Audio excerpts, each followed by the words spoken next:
130 million Chinese tourists are expected to travel abroad this year. While outbound travel recovery is still lagging compared to pre-pandemic levels, a lot of those who do are heading to an unexpected region, the Middle East. Well, CNA's Tan Sihui takes a look at the latest trend in travel to find out what makes Chinese tourists tick.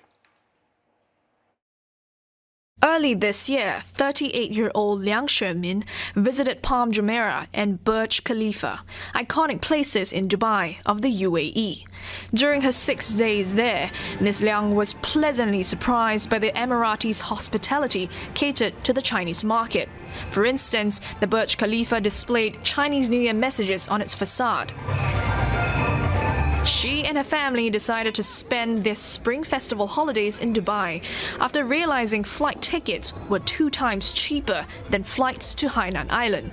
因为春节海南是中国一个非常火爆的一个地方，所以我们看当时往返的机票就是要5、6千的样子。然后当时看到了去迪拜，它是从北京直接飞过去，然后往返机票就2800多，当时就觉得真的是太划算了，不去就感觉有一点亏。第二个呢，就是我们觉得迪拜当时也是国家也在宣传，然后它的这些签证政策是非常好的，就不需要去办签证，所以就非常方便。 Ms. Liang is one of 290,000 Chinese tourists who visited Dubai in the first 4 months of this year. That's more than a 100% increase compared to the same period last year, and that number is expected to grow as the city hopes to attract more Chinese tourists.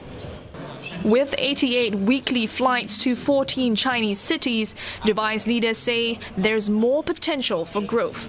But it's not just Dubai that Chinese visitors are flocking to. Places like Riyadh, Doha, and Istanbul are getting their fair share of Chinese tourists. What we're seeing is this shift from pure shopping, if you may, into hey, I want to experience life. I want to try different things. So this cultural and artistic appeal is actually happening right now. We're seeing that, that's the desire of people going. And we're seeing younger population going too. Others say it's part of China's growing business ties with the Middle East, offering visa-free access and more flight routes to the region. It's part of China's foreign policy, I think, in a way that they are representative of what the Chinese want to be seen as. They want to travel, they want to showcase their people and to show that China is still relevant, very much so, despite what happened during COVID. As the trend to visit the Middle East continues to grow, experts say countries still need to upgrade services to better receive the influx of Chinese tourists. So having language support, having some kind of assistance to help them to really tailor their experience so that they can manage to do things in the local fashion, guided tours, help them to handle the payment in the right way. Meanwhile, Ms. Liang says she and her niece are looking forward to visiting more Arab countries, especially after seeing her friends post their visits online. 还是比较想要去体验不同的风土人情，像中东的，比如说埃及这边，其实埃及跟中国国内的这些可能会差异更大一些，所以我们也希望去当地去真实的感受一下。Some 130 million Chinese tourists are expected to travel abroad this year, up by half from 2023. Tan Sihui, CNA, Beijing. For more, let's bring in Professor Lawrence Loh from NUS Business School in Singapore, as well as CNA's Tan Sihui in Beijing. Well, first question to you first, Professor. Now, before COVID, we know that China had the world's largest group of travelers and was also the top spender in global tourism. But now that China's reopening, right, do you think we're going to see a rebound in travel, even though the economy is slowing down, even though the young professionals are tightening their belts? I think definitely we will see a rebound, but I would say it's more selective and calibrated. In fact, the rebound will be based on budget-sensitive and cost-conscious travel to places beyond Middle East, and I think it will also include many countries in Southeast Asia.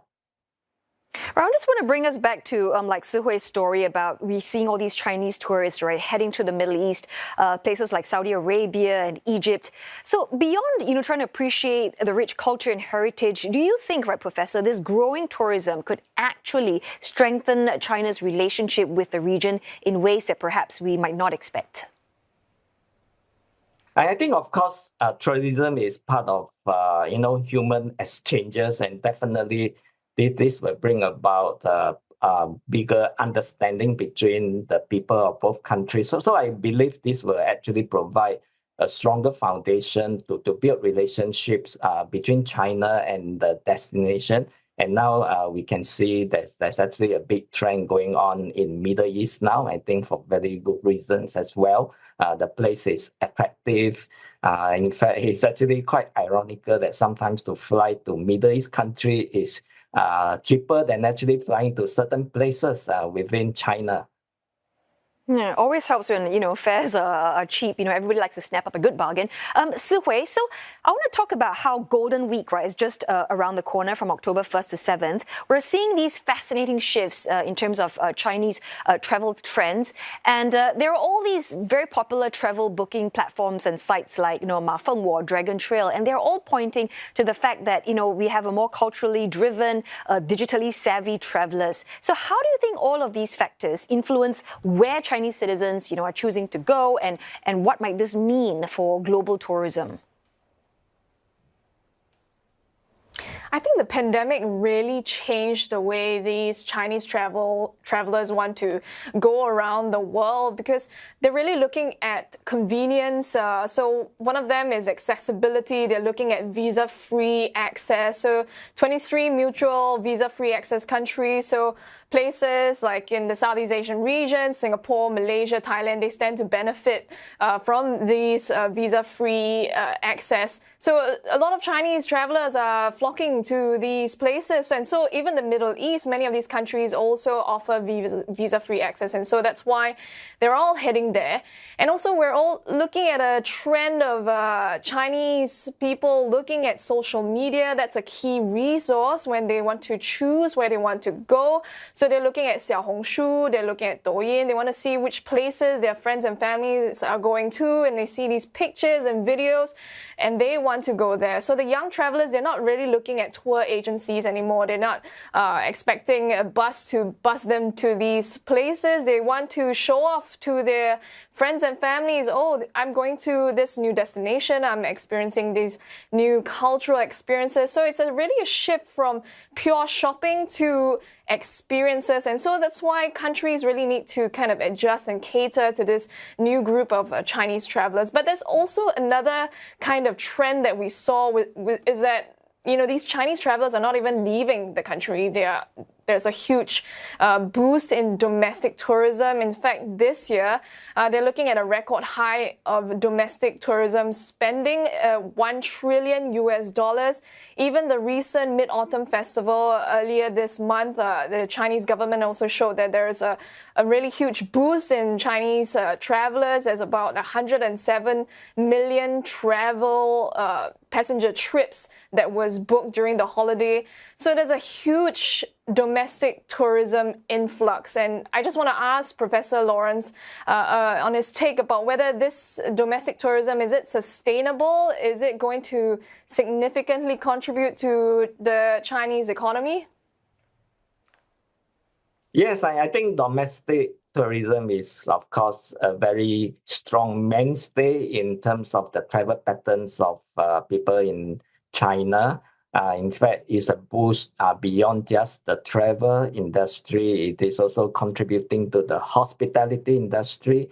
It's contributing to the food and beverage industry. And I think in terms of economic impact, we are seeing a lot of other spillover or even multiplier effect in sense that there'll be more jobs being created, and some of the spending of the people who work in the industry might actually spill over to other sectors. So I think in total, we are going to see a whole of country boosting in terms of the economy. And I think that this feedback again to the tourism demand because more people will be able to afford more. So you can see actually a virtuous cycle going on to actually reinforce travel patterns domestically and of course internationally as well. So, Professor, I mean, affordability, that's one thing, right? But we're also noticing that Chinese travelers, they're more sophisticated now, they're more savvy. Do you think that at some point they're going to prioritize the planet over pricing, for instance? I guess what I'm trying to say is, how do you think sustainability will shape the Chinese travelers' choices? And what does this mean for the future of tourism as well? I think sustainability is something quite emerging among travelers from China. It is something new, and I don't think there's really a big pickup yet. But having said that, I think increasingly you can see the more trendy, the more responsible travelers from China. They actually are now more sustainable in terms of their travel destination. In fact, you can even see them doing ecotourism. And I think this actually gives them a lot of bragging rights on social media platform like WeChat. When they go and travel sustainably, they like to actually post many of these pictures and they get many likes and they become popular. So I think through social media, I think this will actually further increase some of the travelers being more responsible in their travel habits. Very interesting. Social media has really, transformed travel trends and all of that. Sihui, now we'll talk about how, international visitors to China, right? I mean, that still seems to be lagging at this moment. But do you think that spending by foreign tourists on the mainland this year actually hit 715 billion yuan, but that is about a quarter below the 2019 level. So what do you think is keeping them away? Yeah, I think it only depends on the regions or the countries, because in Asia, when we look at Asian tourists to China and also African tourists to China, that the recovery is still good. But when we look at certain countries such as like the US, it's still lagging behind. Previously, before COVID, there were 300 weekly flights between China and the US. Now we're only looking at 100 weekly flights between those two countries. And so we can see that's also attributable to geopolitics. So we're looking at the China-US tensions. That's one of the reasons why the American travelers are not coming to China. So overall, these are some of the factors. I think with the ongoing wars, the Middle East, I think that really hampers any of these kind of travel and affects travelers from coming into China as well. But overall, I think for China's recovery in terms of the travel recovery really hinges on international travel, and we have to see if these wars continue or not. That will really hinge on these international recovery and whether China's tourism can recover. But, China, they have been trying. I mean, they've been rolling out, various initiatives to try and woo the visitors back. And I'm curious, Sihui, because you're based in Beijing, right? Can you just tell us some of the alluring factors, that's out there that perhaps I want to consider going to China for my next trip?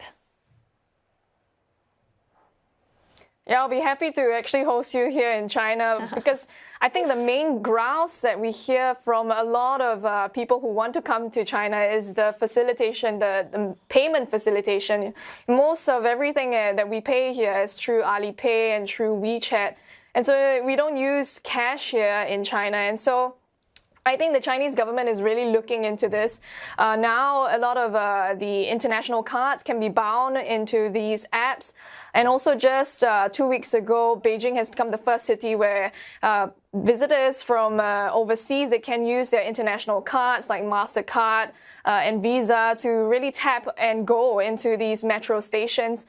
And then we're also looking at visa-free access. There's this new visa-free access, 144 hours visa-free access. And so around 54 countries, visitors from 54 countries, they can come into China and visit certain cities like Shanghai, Dubai and Hangzhou, and then they leave after 144 hours. And so that has really greatly contributed to international tourists coming into China.